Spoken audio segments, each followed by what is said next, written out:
Hi, ನಾವ್ ಇವತ್ತು ಮೈಸೂರಿಗೆ ಬಂದಿದ್ದೀವಿ. ಮೈಸೂರಲ್ಲಿ ಇವಾಗ ಎಲ್ಲಿಗೆ ಹೋಗ್ತಿದೀವಿ ಗೊತ್ತಾ? ಗುರುರಾಜ ಸ್ವೀಟ್ಸ್ಗೆ. ಯಾಕೆ ಅಂದ್ರೆ ನನ್ಗೆ ಮೈಸೂರ್ ಪಾಕ್ ತಿನ್ಬೇಕು ಅನ್ಸ್ತಾ ಇತ್ತು. ಅದಕ್ಕೆ ನಾವ್ ಯಾರ್ಯಾರು ಹೋಗ್ತಿದೀವಿ ಗೊತ್ತಾ? ಹುಡುಗ್ರ ಹಾಯ್ ಮಾಡ್ರು.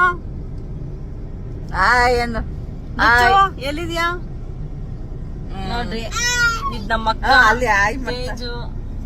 ಇಲ್ಲಿ ನನ್ ಮಗಳು ಬೇಜಾರಲ್ಲಿ ಕೂತಿದ್ದಾಳೆ. ಅಲ್ಲಿ ಪುಟಾಣಿ ಹಾಯ್ ಮಾಡು. ಪುಟಾಣಿ ಹಾಯ್ ಮಾಡು. ಹಾಯ್ ಹಾಯ್ ಏನು ಮಗು ಇದೆ. ಆ ಮಗು ಯಾವಾಗ್ಲೂ ಬರ್ಗರ್ ಕೇಳ್ತಿರತ್ತೆ. ನೋಡು, ಹಾಯ್ ಹೇಳು. ಹಾಯ್ ಹೇಳು. ಬರ್ಗರ್ ಬೇಕಾ? ಬರ್ಗರ್ ಬರ್ಗರ್ ಅಂತಿರುತ್ತೆ.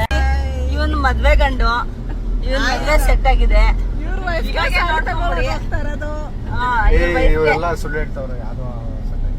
ನಮ್ಮ ಮದ್ವೆ ಗಂಡು ತುಂಬಾ ಸುಳ್ಳು ಹೇಳ್ತಿದ್ದಾನೆ. ಅವನ ಹೆಂಡತಿಗೆನೆ ಸೀರೆ ತಗೊಳಕ್ ಹೋಗ್ತಿರೋದು. ಅಂದವೇ ಸ್ವೀಟ್ ತಿನ್ಕೊಂಡು ಹೋಗ್ಲೇಬೇಕಂತ ಬಂದ್ವಿ.